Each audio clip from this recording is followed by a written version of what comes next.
이제 오늘 말씀 마가복음 16장 14절부터 20절이고요. 오늘은 어제 운영이 카톡방에도 제가 남겼지만 강론이 짧을 걸로 예상이 됩니다. 네, 아무도 안 믿는 것 같은데 자 오늘은 짧을 걸로 일단 예상을 합니다. 제가 예상을.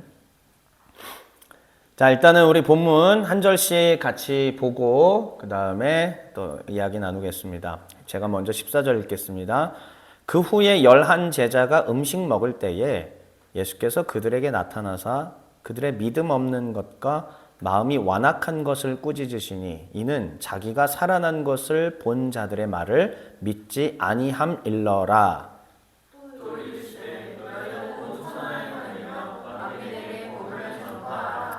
믿고 세례를 받는 사람은 구원을 얻을 것이요 믿지 않는 사람은 정죄를 받으리라.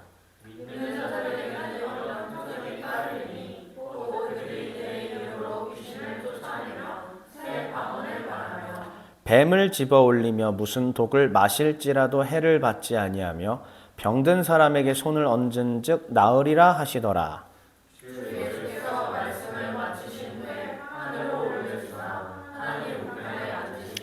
20절 같이 읽겠습니다. 제자들이 나가 두루 전파할세 주께서 함께 역사하사 그 따르는 표적으로 말씀을 확실히 증언하시니라. 아멘. 네, 오늘의 제목은 오늘 영어가 좀 들어있어요. 죄송해요. 한번 영어 읽을 수 있죠? 네, 읽을 수 있죠? 연기가 아주 나날이 발전하고 있습니다. 오늘은 마가복음 7번째 시간이고 제자 생활입니다. 첫 시간에 이미 고지해 드렸듯이 이 영어 제목 잊고 계셨죠? 제가 분명히 벌써 언제 한 2달 전이죠. 거의 2달 전이죠. 그때 이미 첫 시간에 이렇게 할 거라고 얘기를 드렸어요. 전 세계인들이 대부분 알고 있는 대사이기도 한 이 대사 한번 제목 같이 읽어보겠습니다. 시작. 그렇습니다. 네. 금요일 밤에 버스를 타요. 뭐 이번 주 바로 어제 그제 이야기입니다. 버스를 타면 여기저기서 알코올의 향기가 확 풍겨져 옵니다. 그리고 이제 앞에 있는 사람, 옆에 있는 사람, 뒤에 있는 사람의 이야기를 듣고 싶지 않아도 듣게 됩니다. 그들은 꼬부라진 혀로 이렇게 이야기를 하죠. 죽여버리고 이런 식으로 하면서 한잔 하고 한 주간의 자신을 킹받게 했던 사람들에 대한 이런 거죠. 네, 뭐 그런 얘기. 금요일 밤에 제가 버스 한 밤 12시 거의 다 된 시각에 버스에서 그런 소리를 들었습니다. 다음 날인 토요일, 어제죠. 어제 또 전철에서 또 한 밤 한 11시 한 반쯤 가까이 됐던 시각으로 기억을 하는데 이제 같이 저와 목적지가 비슷한 20대 분들인 것 같아요. 뒤쪽에 이렇게 몰려 있다가 띠리리리 하고 이제 전철을 같이 탔습니다. 그래서 이제 전철을 타고 저는 이렇게 손잡이를 잡고 쭉 걸어가는데 뒤쪽에서 이런 소리들이 들립니다. 저는 원당역까지 가고 거기는 화정역 하나 더 가서 화정역까지 가는데 하더니 결국은 그 내용을 좀 종합을 해보면 자세히까지는 모르겠는데 대충 종합을 해보면 인생 뭐 있냐? 가서 화정역에서 담배 한 대 태우고 밤새 마시겠다 이거예요. 네, 이거예요. 결국은 좀 요약을 해보자면은 뭐 별 얘기들이 다 있긴 했는데 하여튼 요약을 해보면 인생 뭐 있냐? 화정역 가서 담배 한 대 태우고 거기서 밤새 마시겠다. 우리 20대 남자들의 뭐 그러면서 군대 이야기도 나오고 뭐 어쩌고저쩌고 하더라고요. 우리들이 흔히 볼 수 있는 풍경이죠, 살면서. 근데 이제 이런 것을 바라보면서 제가 어제 그제 사실 정확하게는 그제 금요일 버스 모습과 그다음에 어제 전철을 이제 합쳐서 어제 생각난 거죠. 이런 생각을 하게 되었습니다. 인간은 어디로부터 와서 왜 살며 어디로 가는가? 우리가 복음 전도를 할 때에 늘상 많이 듣던 그런 이야기들이죠. 자, 그런데 이런 이야기를 다시 한번 운을 띄우면서 우리 제자 훈련의 막을 한번 접으려고 해요. 인류는 고대로부터 지금까지 왜 살아야 하는가? 인간은 도대체 왜 태어나고 왜 살아야 하는가에 대한 고민을 해왔습니다. 오래전에 힐링 캠프에서 나왔던 이야기인데 법륜 스님이 거기 출연을 하셨어요. 그래서 이경규 씨가 거기서 법륜 스님에게 이제 이렇게 묻더라고요. 유튜브 가시면은 그 영상 바로 있으니까 아마 보실 수 있어요. 정확하게 이 자막에 나온 그대로 제가 옮겨와서 말씀을 드리겠습니다. 스님, 묻고 싶은 게 또 있어요. 우리들은 왜 태어났나요? 라고 이경규 씨가 물어요. 그 다음에 답을 듣기 전에 자막이 하나 나옵니다. 그 다음 자막이 뭐냐면 아직도 해결하지 못한 궁금증. 이경규 씨가 이미 그때도 연배가 지긋하시고 많이 사셨음에도 불구하고 사람이 왜 태어나고 왜 사는지에 대해 궁금하다는 것이죠. 자, 그러면 한 70, 80, 90세쯤 살면 이제 알까요? 뭐 알았다고 칩시다. 근데 그렇게 가요. 그럼 또 새로 태어난 새싹들은 또 거기서 처음부터 다시 출발하는 거고. 그러니까 인간은 평생 왜 사는지 어디로 가는지 알지 못한 채 그냥 이 반복을 일삼는 그러한 것이 되겠죠. 법륜 스님이 이 이야기를 듣고 이렇게 이야기합니다. 질문의 순서가 바뀌었다. 그러면서 이렇게 얘기하시죠. 이 자막에 나온 또 그대로 읽어드릴게요. 이유가 있어서 태어난 게 아니라 태어났기 때문에 이유가 생긴 것. 그랬을 때 이경규 씨를 포함해서 그 옆에 있던 수많은 패널들이 탄성을 발하고 엄청나게 큰 것을 깨달았다라고 이야기를 합니다. 뭐 사실 통찰력으로 따지자면 참 놀라운 통찰력이기도 합니다. 그럼에도 불구하고 놀라운 통찰력에 더하여 현실적인 아쉬움이 있었습니다. 왜냐하면 결국은 이미 태어났기 때문에 살아갈 의미를 찾아야 한다라는 이야기이기 때문이에요. 왜 태어났는지에 대한 답은 되지가 못한 거죠. 사람은 왜 태어났고 어디로부터 와서 왜 살고 또 종국에는 어디로 가야 하는가에 대한 답을 내려주지 못했던 것입니다. 인간이 결국은 이런 질문들을 한다는 것은 어쩌면은 나이를 한 살 한 살 먹어가면서 여기는 이제 저희 세대들이 이제 막 조금씩 알아가는 것들인데 여기는 아직 몰라요. 인생이 아직 이제 새싹 같고 이렇게 그런데 조금 우리가 알아가는 것이잖아요. 뭐냐면 사실은 허무하다는 거지. 살아보니까 허무하다는 거지.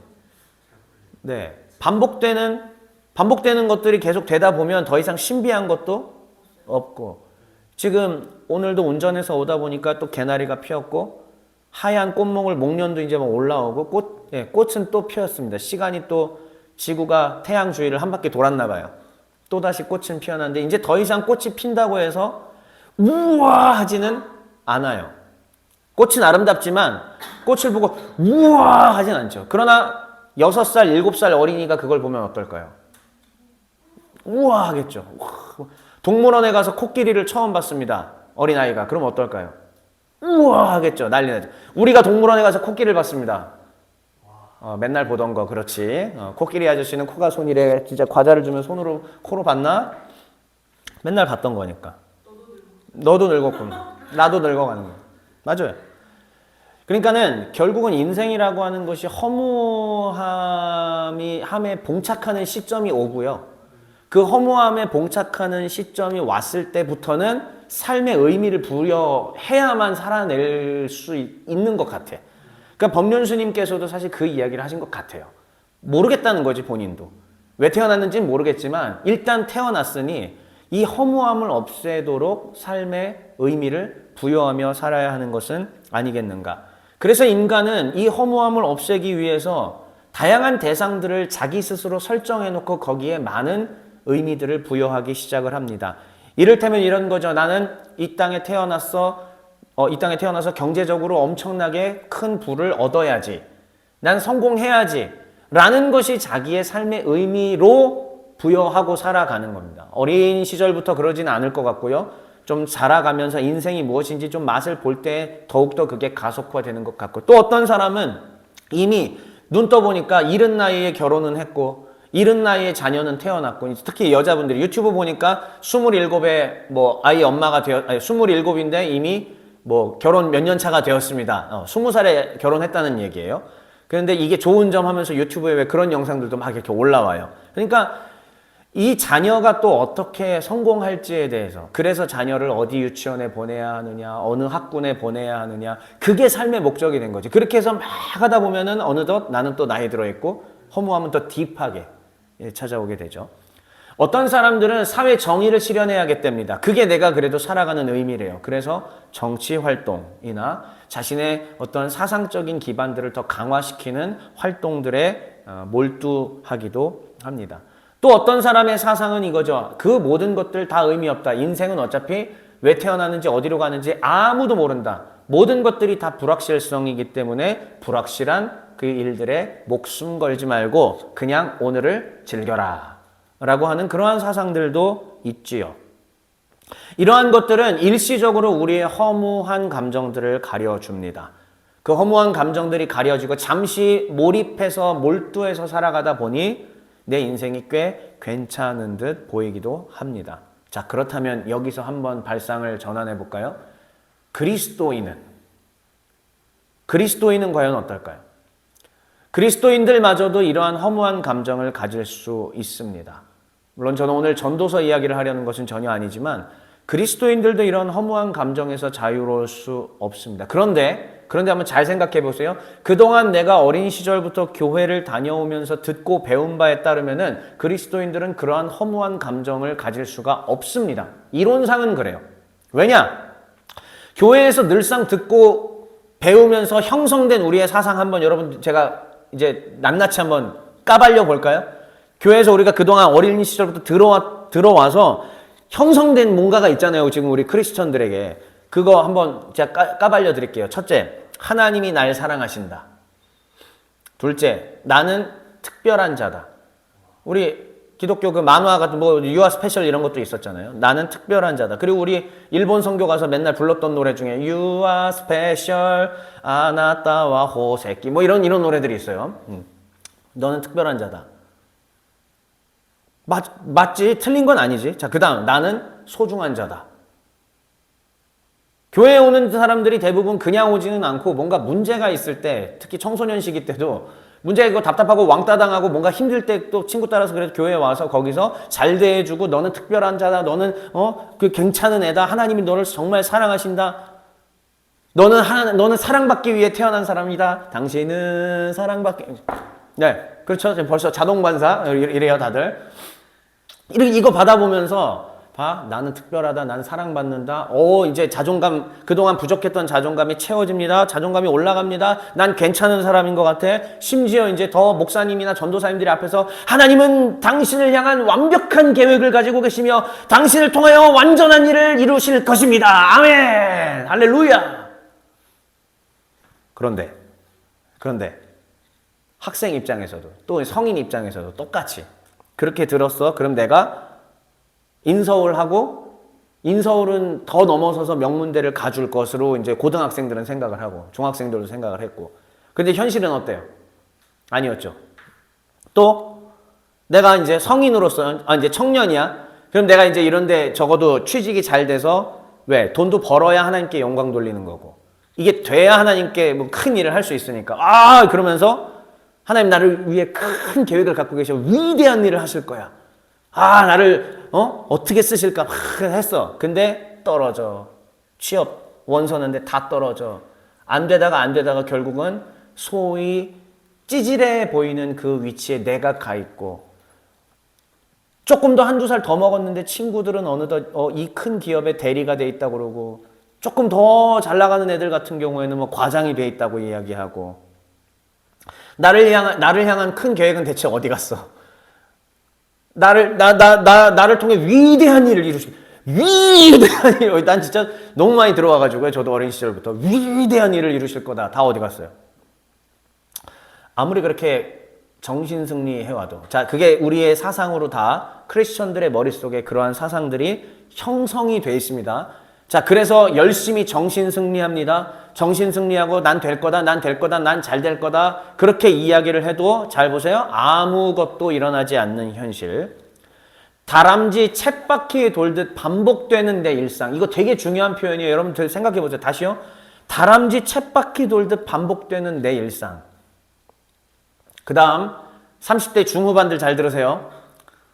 서서히 느껴지는 노화와 더불어 더 이상 꽃이 펴도 가슴 떨리지 않는, 이제 인생이 어느 정도 반복된다는 걸 알아버리는 이 나이가 그 정도잖아요.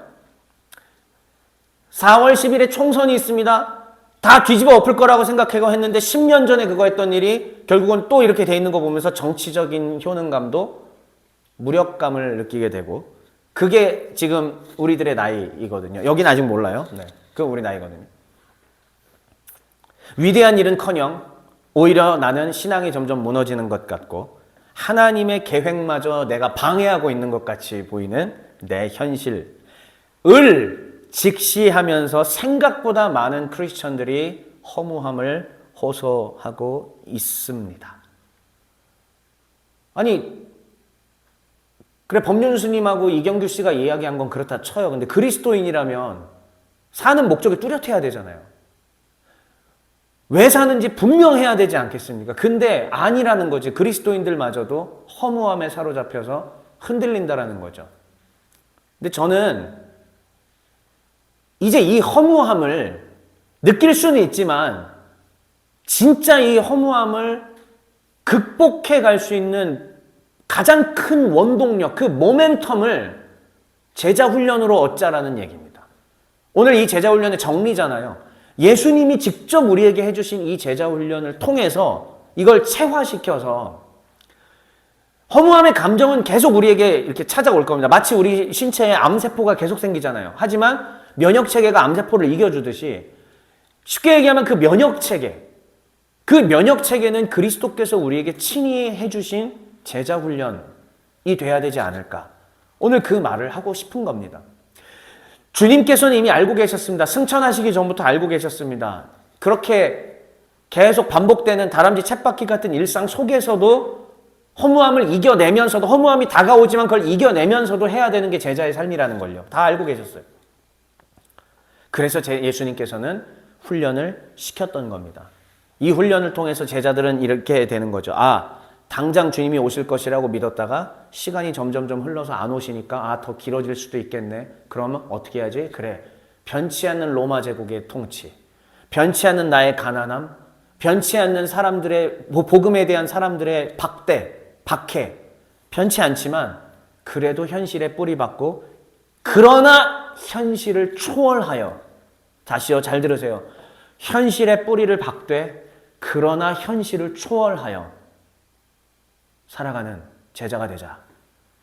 주님께서 바로 제자 훈련을 통해 우리에게 요구하시는 게 이런 부분입니다. 자, 그러면 오늘 저는 정리를 하면서 이렇게 갈 건데 이제 요거 안 봐도 되고요. 지난주에 보여드렸던 건 다시 한번 볼 때 여기만 이제 여기 부분만 다시 한번 보세요. 자, 그러면 그 제자 훈련이 뭐였냐? 첫 번째, 생각을 개조하라.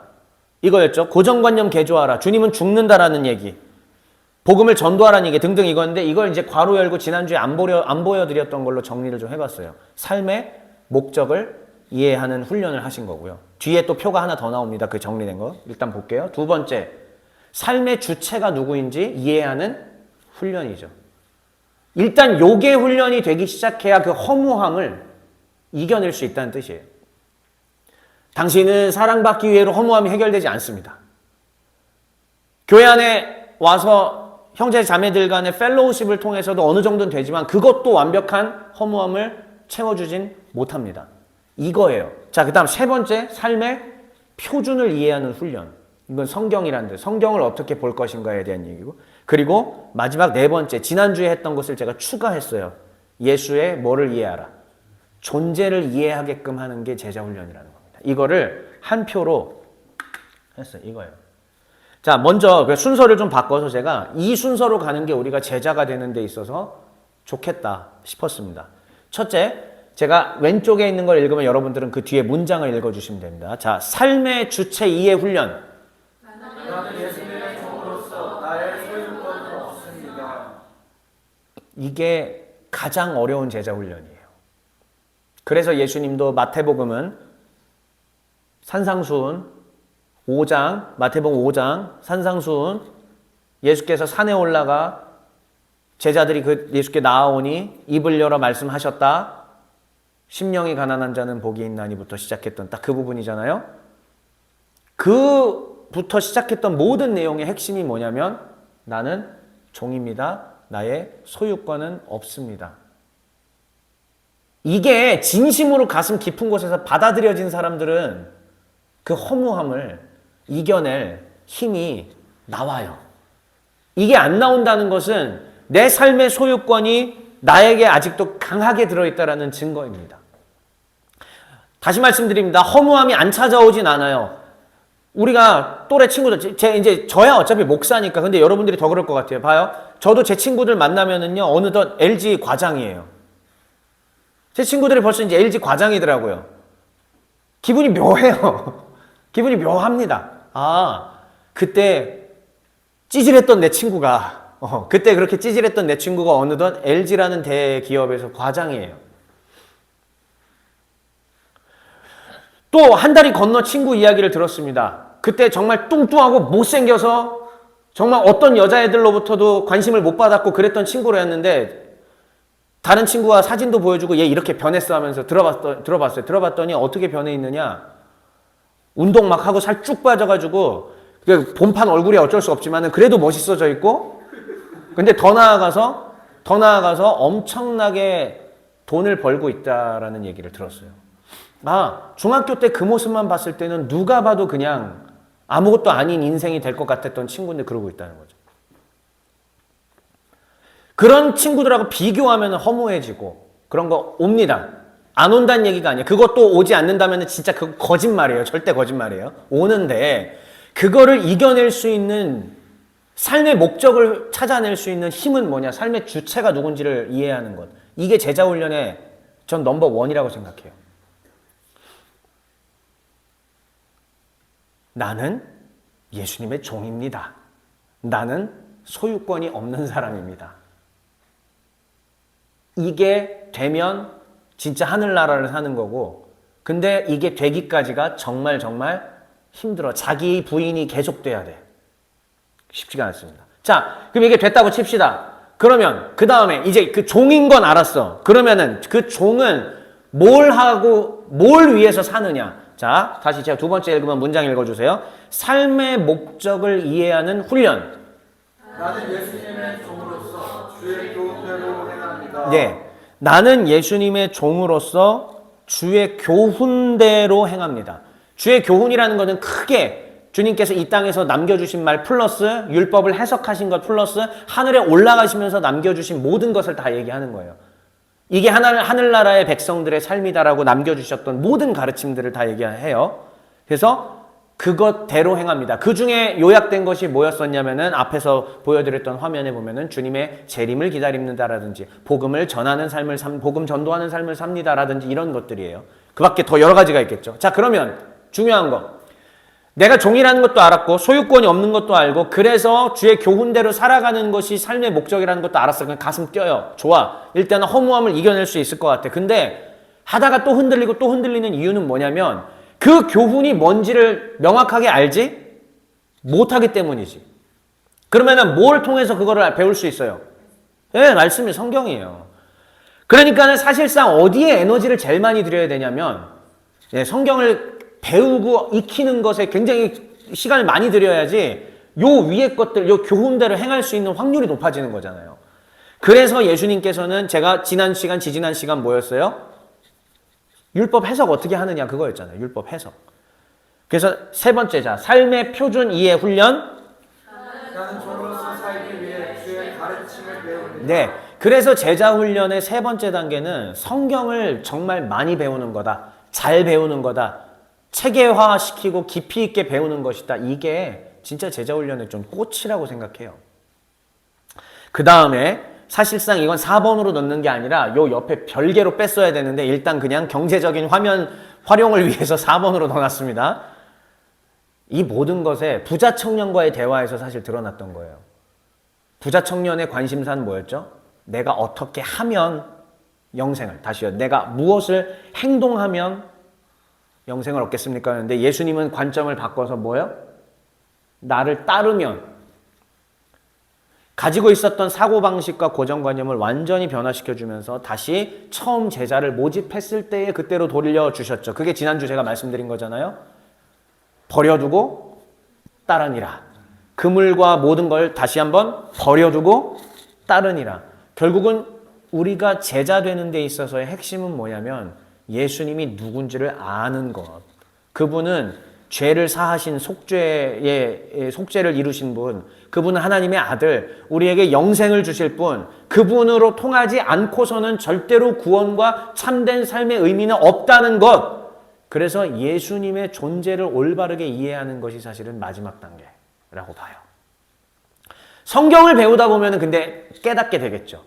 성경을 근데 배워도 못 깨닫는 분들도 많죠. 수많은 분들이 감옥에 이제 갇혀 있을 때 성경 보잖아요. 불경도 보고 성경도 보죠. 그때 변화되는 분들도 많긴 하는데 그 죄수들이 읽었다고 전부 다 예수님 믿나요? 아니잖아요. 수많은 분들이 그래도 베스트셀러라고 해서 성경을 보는데 다 예수 믿나요? 아니잖아요. 성경을 보긴 보되 정말 성령이 역사하셔야만 되는 것이고, 일단 하나님 입장에서는 성령이 역사하셔야 되는 거고, 우리의 입장에서는 내가 하나님 당신이 정말 계시다면 하나님 내가 당신을 믿고 싶사오니 도와주시옵소서 라는 겸손한 마음으로 접근을 할 때, 그렇게 되면 성령이 역사하시면서 우리의 영혼이 예수의 존재가 누구인지를 분명히 깨닫고, 그렇게 되면은 앞서 보았던 맨 첫 번째 단계 제자 각성으로 다시 오는 거예요. 이제 처음에 이해하고 감격한 그 순간, 어떤 분이 성경을 처음 보고 이해하고 감격하는 이 순간이 되면 버려두고 따르게 되고, 이 과정을 계속 밟게 되는 거죠. 그런데 일단은 다시 한번 도식으로 볼 때는 그렇게 해서 제자가 진짜 됐다 하면, 버려두고 따른다고 하면은 훈련 단계가 어떻게 되느냐? 나는 종입니다. 내 소유권 없습니다. 그리고 나는 교훈대로 삽니다. 교훈대로 살기 위해 말씀을 배웁니다. 그리고 그 말씀 안에 들어있던 것, 결국 우리의 유일한 구원은 하나님의 아들 예수 당신이십니다. 여러분, 이게 제자 훈련 같아요. 간단하게 도식으로 만들어 드렸지만 이게 절대로 만만한 작업은 아니더라 라는 것입니다. 자, 그러면 이제 오늘 제목이 제자 생활 언더바 to be or not to be 였잖아요. 오늘 본문 한번 그냥 본문 해설할 거는 거의 없습니다. 읽고 마지막 이야기하고 마칠게요. 자, 일단 읽어볼게요. 시작. 그 후에 11 제자가 음식 먹을 때 예수께서 그들에게 나타나사 그들의 믿음 없는 것과 마음이 완악한 것을 꾸짖으시니 이는 자기가 살아난 것을 본 자들의 말을 믿지 아니함이로라. 마지막까지 제자 훈련하시는 모습이고요. 다음 이제 우리가 제가 옛날에 조용기 목사님 흉내 내면서 다 외우고 있던 딱 그 부분인데 똑같이 따라할 수 있습니다. 제가 자 한번 읽어볼게요. 15절부터 18절 시작. 또 이르시되 너희는 온 천하에 다니며 만민에게 복음을 전파하라. 믿고 세례를 받는 사람은 구원을 얻을 것이요 믿지 않는 사람은 정죄를 받으리라. 믿는 자들에게는 이런 표적이 따르리니 곧 그들이 내 이름으로 귀신을 쫓아내며 새 방언을 말하며 뱀을 집어올리며 무슨 독을 마실지라도 해를 받지 아니하며 병든 사람에게 손을 얹은즉 나으리라 하시더라. 네, 여기에 나와 있는 이 뭐 뱀을 집어올리며 뭐 독을 마셔도 해를 받지 않으면 이것도 하나하나 의미들은 다 있는데요. 요거는 성경 공부할 때 얘기를 하고요. 여기에서의 저의 핵심, 여기에 이 본문의 핵심은, 오늘 또 강론의 핵심은 예수님이 마지막까지 제자 훈련하시면서 남기셨던 말이 뭐냐면 명령이었죠. 첫 번째, 온 천하에 다녀라. 둘째, 읽어주세요. 만민에게 하나님 아들 복음을 전하라. 그렇죠. 만민에게 그냥 복음이, 로마 황제의 복음이 아니라 누구의 복음? 하나님의 아들의 복음을 전하라는 얘기예요. 그러면 제자의 생활이라고 지금 네이밍을 했잖아요. 제자들이 살아가는 생활은 사실 뭐냐? 온 천하에 다니며 만민에게 예수를 증거하고 그 예수의 증거로 인한 빛이, 향기가 만방 가운데 드러나게 하는 것이 제자의 삶이다. 주의 교훈대로 살면, 말씀 잘 배우고 주의 교훈대로 살면 그렇게 할 수 있다는 이야기이죠. 그리고 나서 19절 20절 읽겠습니다. 시작.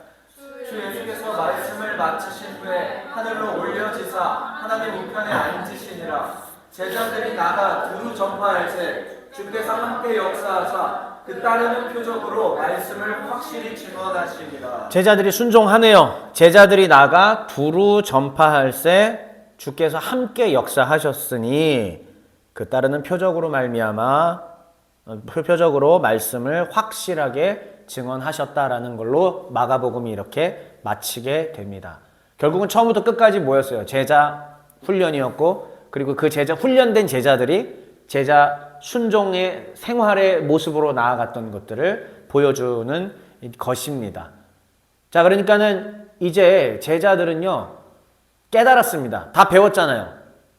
그러면 간단해요. 자, 여러분 생각해 보십시오. 제자들 앞에 놓여 있는 것은 딱 두 개밖에 없는 겁니다. 따를 건지 말 건지. 그렇지. 그러니까 다른 말로 표현하면은 깨달은 대로 살 건지 그냥 요 모습 요대로 살 건지 선택을 해야 돼요. 재밌는 표현으로 자꾸 말씀드리죠. 오래전부터 박재엽을 만난 사람들은 인생이 꼬였다. 그 인생이 꼬였다라는 말의 뜻이 무엇입니까? 복음에 대해서 알아버렸다. 이제 과거로는 못 돌아간다. 얼마 전에 어떤 우리 후배가 또 이제 저한테 물어보더라고요. 목사님, 그렇게까지 힘들게 말씀 준비하셔야 됩니까? 뒤에 이거를 여러 사람들이 물어봐요, 저한테. 어떤 전도사인가 하여튼 누가 물어봤던 것 같은데 제가 이렇게 얘기했죠. 이미 이렇게 하지 않으면 안 된다는 걸 알아버려서 과거로는 못 돌아갑니다. 난 은퇴할 때까지 아마 이 힘든 길을 계속 갈 듯해요 라고 얘기를 하죠. 그러니까는 기절을 하더라고요. 이렇게 어떻게 도대체 합니까? 제자는 분명히 예수님의 복음을 깨달은 사람들로서 이제 제자 훈련까지 받았기 때문에 다 알아버렸어요. 할지 말지 선택하면 됩니다. 자, 이제 드디어 오늘 제목이 나왔습니다. To be or not to be. That is the question.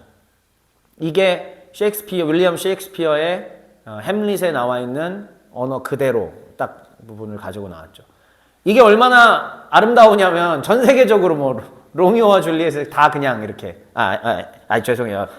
햄릿에 이렇게 얼마나 유명했으면 다 영화화되고 막 이렇게 퍼졌겠습니까? 그러니까 지금 보면 진짜 아름다워요. To be 될 건지 or not to be 안 할 건지. That is the question. 그게 질문이다. 이거를 그동안 우리나라에서는 어떻게 번역을 해왔죠? 위에 보는 것처럼 사느냐 죽느냐 그것이 문제로다 이렇게 번역을 해왔습니다. 사느냐 죽느냐라는 말을 들었을 때는 벌써 어떤 느낌이에요? 생사 갈림길에 서 있는 한 사람의 삶이 떠오르죠. 그러면서 살 건지 죽을 건지 생에 대한 강한 집착을 나타내면서 어떻게 하면 살 수 있을 것인가 이런 것들이 느껴지는 사느냐 죽느냐의 이런 느낌으로 다가오게 됩니다. 그런데 인터넷에 좀 찾아봤더니 설준규라는 번역자 분께서 이 번역을 다르게 하셨더라고요. 아래와 같이 번역을 했습니다. 한번 소리내서 읽어볼까요? 시작. 이대로 살 것인가 아니면 죽을 것인가. 네. 왜 이렇게 해서 번역을 했냐면은 햄릿 전체의 문맥을 이해해야 하기 때문이다 라고 얘기를 하셨습니다. 햄릿의 경우는 지금 현재 삶의 고통에 지쳐있고 삶의 혐오감이 있다. 즉 무언가를 바꿔야 하는 어떤 중요한 기로에 놓여있다는 거죠. 그러니까 사느냐 죽느냐 문제가 아닌 거고 진짜 목숨의 이게 아니라 요대로 해야 할 건지 아니면 전혀 다른 거를 바꿔서 해야 하는지 사실 문맥이 그렇다고 얘기를 하더라고요. 그래서 지금은 이게 더 적확한 번역이다라고 많은 분들이 말하고 있습니다. 그래서 제가 이미 이 마가복음 제자훈련 파트를 준비하는 그 초장에 때마침 인터넷에서 요 글을 읽었었거든요, 제가. 도대체 내가 이걸 왜 쳐봤는지도 모르겠고 쳤는데 요게 또 나와서 의학한 것도 참 의아스럽고 하나님 성령께서 인도하셨겠죠. 그래서 이걸 보고 제자들이 이미 다 깨달았다면 제자 훈련까지 받아서 알았다면 그 다음은 하나밖에 없겠구나. 그대로 생활할 건지 그대로 생활하지 않을 건지. 제자 훈련의 마지막은 결국 제자 생활인 거예요. 제자로서 종의 가족들에게 이제 펼쳐질 앞날에 대해서 예언을 하겠습니다. 아마 다람쥐 쳇바퀴처럼 반복되는 일상이 계속 주어질 것이고 큰 일들이 일어나지 않을 수도 있고, 그러다가 내 신앙이 침체기에 또 이렇게 될 수도 있습니다. 그런데 아까도 말씀드렸다시피 그런 것은 찾아오지만 마치 면역 체계가 암세포를 늘 이겨내는 것처럼 이겨낼 수 있는 원동력이 있어야 된다고 말씀드렸죠. 그 원동력은 무엇이냐? 주님의 제자 훈련의 가르침들을 꾸준하게 배워가면서 하나님의 역사하시는 그 현장에 나를 들여보는 것입니다. 온 천하에 다니며 만민에게 뭐 하라? 복음을 전파하라. 그러면 복음을 전파하는 현장에 가면 무슨 일이 일어날까요? 다람쥐 쳇바퀴 돌듯 하는 삶은 아니겠죠. 핍박을 당하든지 구원받는 역사가 있든지 재미있는 일들이 일어나겠죠. 제가 중딩들한테 전도하다가 한 10명한테 자전거로 빙그랗게 둘러싸여가지고 제가 다구리 당할 뻔했잖아요, 제가. 그런 재밌는 일들이 인생 가운데 벌어질 수 있고, 도로 길거리 한복판에서 기타 치면서 막 미친 듯이 찬양하면서 전도했던 적이 있습니다. 그랬더니 이제 갑자기 제 앞에 차가 한 대 쫙 서는데, 그 차, 그 깜장색 세단 차였나 아주 좋았던 차 같아요. 정확히 기억은 안 나요. 까만색 차 같았는데, 창문이 앞뒤로, 앞 창문도 열리고, 둘 다 이제 쥐 하고 내려오는데, 터미네이터 같은 거야. 무슨, 이게 갑자기 딱 손 하나가 이렇게 나와요. 터미네이터 보면은 마지막 이거 있잖아요. 저는 손이 하나 딱 나오는데, 자세히 이렇게 제가 막, 구원하심이 보좌에 앉으시 이러면서, 그 분명히 사실은 민원이 들어와야 하는데, 제가 봐도 너무 미친 듯이 했어요. 그렇게 넓지도 않은 도로, 1차, 2차, 딱딱 이 두 차로밖에 없는 도로에서 여기 다 상점들이고 한데, 그 한복판에서 이러고 있으니, 경찰한테 잡혀가도 사실 할 말은 없거든요. 그때는 열정, 다이너마이트 폭발할 때니까. 하니까 차가 딱 갑자기 느리게 오면서 쓰진 않고 느리게 오면서 천천히 가면서 윙 내려오더니 손이 딱 나와. 봤더니 백발의 할아버지들이에요. 제가 볼 때는 목사님들이나 아니면 뭐 장로님들 뭐 이런 분들이셨을 것 같아요. 제가 20대였으니까.